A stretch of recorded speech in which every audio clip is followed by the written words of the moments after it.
नमस्कार भगवान, नमस्कार नमस्कार।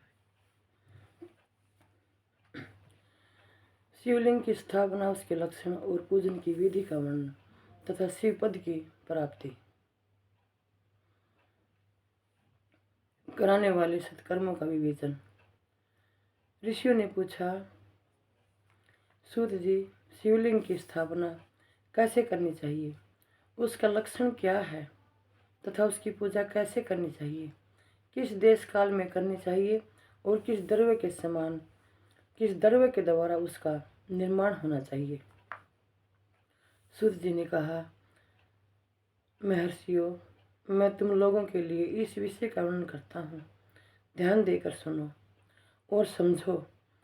अनुकूल एवं शुभ समय में किसी पवित्र तीर्थ में, नदी आदि के तट पर अपनी रुचि के अनुसार ऐसी जगह शिवलिंग की स्थापना करनी चाहिए जहाँ नित्य पूजन हो सके।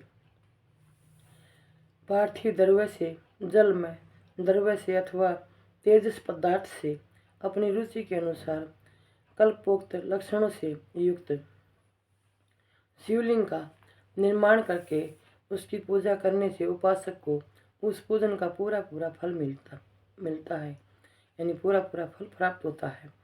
संपूर्ण शुभ लक्षणों से युक्त शिवलिंग की यदि पूजा की जाए तो वह तत्काल पूजा का फल देने वाला होता है। यदि चल प्रतिष्ठा करनी हो तो इसके लिए छोटा सा शिवलिंग अथवा विग्रह श्रेष्ठ माना जाता है, और यदि अचल प्रतिष्ठा करनी हो तो स्थूल शिवलिंग अथवा विग्रह अच्छा माना गया है।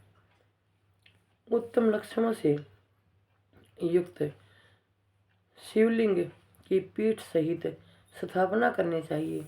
शिवलिंग का पीठ मंडलाकार, गोल, चौकोर, त्रिकोण अथवा खाट के पाए की भांति ऊपर नीचे मोटा और बीच में पतला होना चाहिए।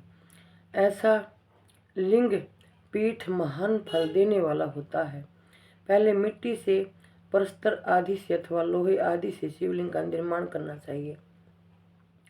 जिस द्रव्य से शिवलिंग का निर्माण हो उसी से उसका पीठ भी बनाना चाहिए। यही स्थावर अचल प्रतिष्ठा वाले शिवलिंग की विशेष बात है। चल प्रतिष्ठा वाले शिवलिंग में भी लिंग और पीठ का एक ही उपादान होना चाहिए, किंतु बाण लिंग के लिए यह नियम नहीं है। लिंग की लंबाई निर्माणकर्ता या स्थापना करने वाले यजमान के 12 अंगुल के बराबर होनी चाहिए। ऐसे ही शिवलिंग को उत्तम कहा गया है। इससे कम लंबाई हो तो फल में कमी आ जाती है, अधिक हो तो कोई दोष की बात नहीं है। चरलिंग में भी वैसा ही नियम है। उसकी लंबाई कम से कम कर्ता के 1 अंगुल के बराबर होनी चाहिए। उससे छोटा होने पर अल्प फल मिलता है। नमस्कार भगवान, नमस्कार नमस्कार नमस्कार।